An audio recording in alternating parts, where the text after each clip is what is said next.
Physical therapy intervention of intercostal strain. Now, the question is how to manage your intercostal strain. So, first of all, initial treatment of intercostal strain must remain conservative at the onset to avoid the aggravating the condition.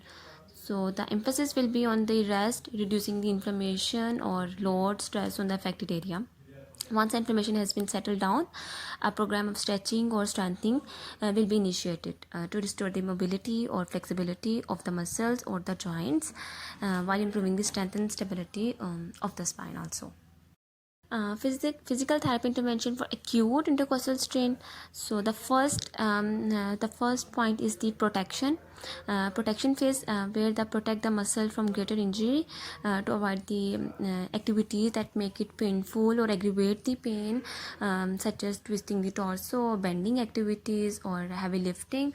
These all are will be reduce or avoid by the patient. Second is the rest. Avoid the activity that involve heavier breathing, so the rest will be the second point. Then come to splinting or bracing the affected area. The fourth is the icing.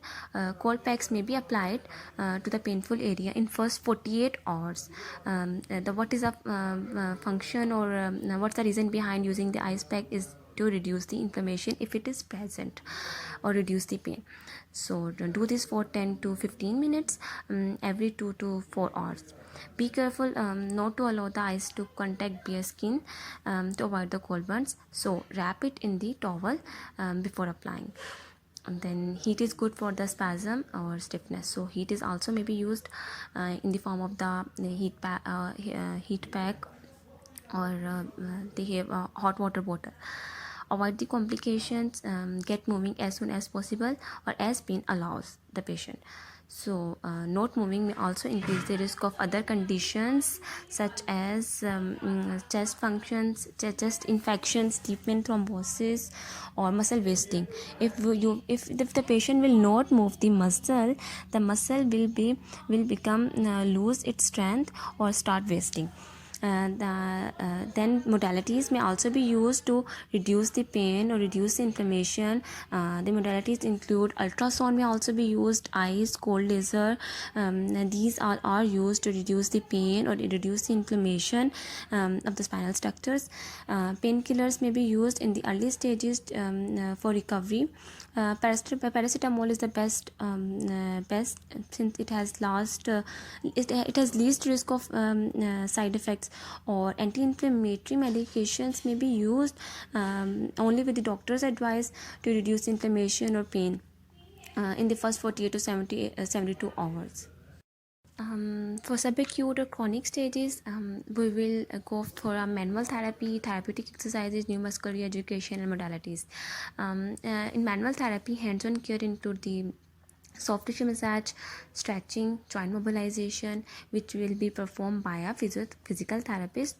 And the major reason behind using these steps is to improve the alignment, mobility, range of motion of the thoracic spine. So the use of mobilization technique also used to modulate the pain. Then therapeutic exercises may also be used. It includes the stretching or strengthening of the exercises of the intercostals to restore the joint mobility, range of motion, strengthen muscles of the back or abdominals. And to support the to stabilize, to decrease the stresses on the muscles, on the joints, on the spinal structures, disc or neck. Okay, and then neuromuscular re-education. In neuromuscular education, physical therapists improve the posture of the patient or restore the stability of the patient, retrain the patient in proper sleeping pattern, sitting or body mechanics to protect the injured spine. So these steps will reduce the undue stress on the structures, and which will reduce the strain.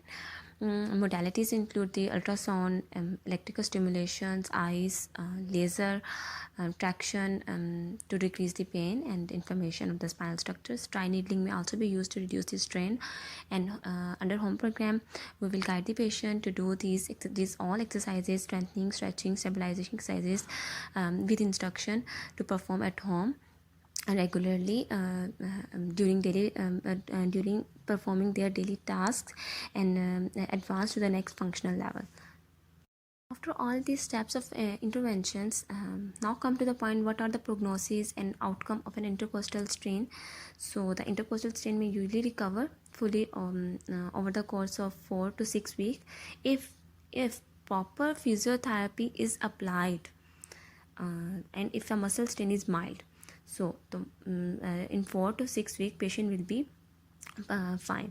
If a patient with a sway muscle strain is present, it requires longer period because the muscle fibers are more torn or may be ruptured, so the healing time may be more required. Or if any of the muscles are torn, it may take even 3 to 6 months before the muscle has recovered enough to resume the previous levels of activity. But if a patient properly perform physiotherapy, then he will be fine with the passage of time, and the condition will not be aggravated with time.